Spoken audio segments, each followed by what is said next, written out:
को विश्व गुरु बनाने वाले भगवान बुद्ध जी के चरणों में श्रद्धा के सुमन अर्पित करते हुए इस देश के संविधान रचयिता डॉक्टर बाबा साहब भीमराव अंबेडकर जी को मेरा कोट कोट नमन। और यहाँ पर उपस्थित सभी लोग का मैं आभार प्रकट करता हूँ कि आप लोगों ने यहाँ पर समय निकाल कर आप लोग उपस्थित हैं। और आज जैसा कि आप सभी जानते हैं, हम लोग ईरोड वेंकट रामास्वामी पेरियार जी की जयंती पर हम लोग यहाँ उपस्थित हुए हैं। और पेरियार जी की जयंती 17 सितंबर 1879 को हुई थी।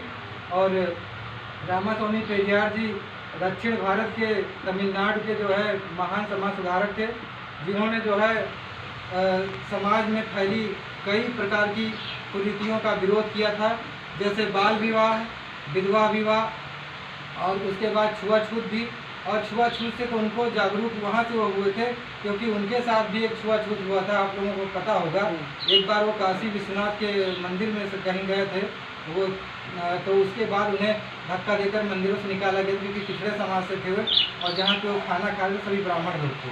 तो उनको छुआछूत का एहसास तब हुआ, तब उन्होंने छुआछूत के बारे में भी खैर लोगों को जो है जागरूक करना शुरू किया। और उसके बाद रामास्वामी पेरियार जी ने जो है अंधविश्वास, आडंबर जैसी चीज़ों पर भी काम किया, क्योंकि जो है धर्मों में जो है अंधविश्वास कई प्रकार का रहता है। और उन्होंने जो है सच्ची रामायण भी लिखी थी, क्योंकि रामायण में भी कई सारी कमियां थी जो उनको दिखी और उन्होंने बताने की कोशिश की कि रामायण में क्या गलत है क्या सही है। और पेरियार जी जो है जो इन्होंने एक जो है क्या बोलते हैं समाज को सुधारने के लिए बहुत ही अच्छा और महान कार्य किया था पेरियार जी ने। और एक बात मैं इसी से और कहना चाहता हूँ जो मुझे याद आ रही है, वर्तमान की बात, क्योंकि मैं इतिहास से वर्तमान को ज़रूर जोड़ने की कोशिश करता हूँ। इतिहास पढ़ना ज़रूरी है, लेकिन वर्तमान को भी समझना ज़रूरी है कि वर्तमान में क्या गलत और क्या सही हो रहा है। तो जिस तरह से जो भी तर्कवादी लोगों ने कई चीज़ों की कमियां निकाली, कुरीतियों को ध्यान दिया, उसको दूर करने की कोशिश की, उसी तरह हम लोगों को भी इस चीज़ में जागरूक रहने की ज़रूरत है। और जैसा कि कुछ लोग चौथी पास राजा के जो 8वीं पास सेवक लोग हैं, कुछ लोग जो है संविधान में कमियां निकालते हैं और उस संविधान को जिसको लिखने वाले 32 जिनके पास डिग्रियां थी, उसके बाद 9 भाषाओं का ज्ञान था, आज उनके बनाए हुए जिन्होंने संविधान भारत का बनाया और सबको समानता का अधिकार मिला उस संविधान में। और उसके बाद जो अनपढ़ लोग हैं, कहीं ना कहीं चौथी पास 8वीं पास लोग, वो लोग संविधान में कमियां निकालते हैं, जबकि इन व्यवस्थाओं में, धार्मिक व्यवस्थाओं में कमियां रहती हैं, वह कमियां उन सबको नहीं दिखती हैं कि जो है धार्मिक व्यवस्थाओं में क्या क्या कमियां लिखी हैं उनको सुधार किया जाए। वो संविधान जिसको महाविद्वान और भारत विश्व के जो सिंबल ऑफ नॉलेज थे उन्होंने संविधान को लिखा, उस संविधान की कमियां दिखाते हैं लोग।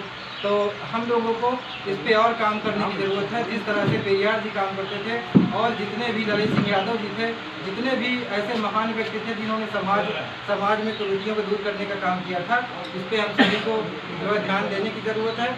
और एक चीज़ और, संविधान में जैसा कि आप सभी जानते हैं, ये सारे अधिकार संविधान में हम सभी को मिले हैं जो आज हम सभी यहाँ बैठे हैं।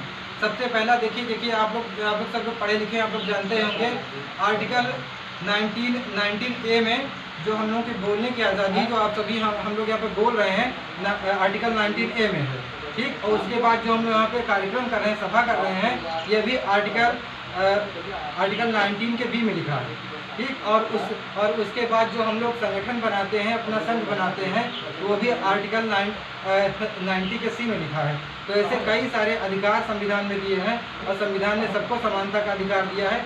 उसके बाद भी कुछ लोग जहाँ कमियाँ हैं वहाँ ध्यान नहीं देते हैं, जहाँ कमियाँ नहीं हैं, जिसको महाविद्वान बाबा साहब ने लिखा, उसमें कमियाँ दिखाई देती हैं लोगों को। तो हम सभी को इस चीज़ को ध्यान रखने की ज़रूरत है और जागरूक करने की ज़रूरत है। और समाज में जहाँ भी जिस भी धार्मिक ग्रंथ में कमियाँ हैं उसको हम सभी को जो है खुल के विरोध करना चाहिए, क्योंकि धर्म का विरोध नहीं, लेकिन धार्मिक ग्रंथों में जो कमियाँ हैं उनका विरोध ज़रूर करें, क्योंकि अगर हमें अधिकार मिला है तो उस पर हमें ज़रूर हम सभी को काम करना चाहिए। और बस इन्हीं बातों के साथ मैं विराम दूँगा। धन्यवाद।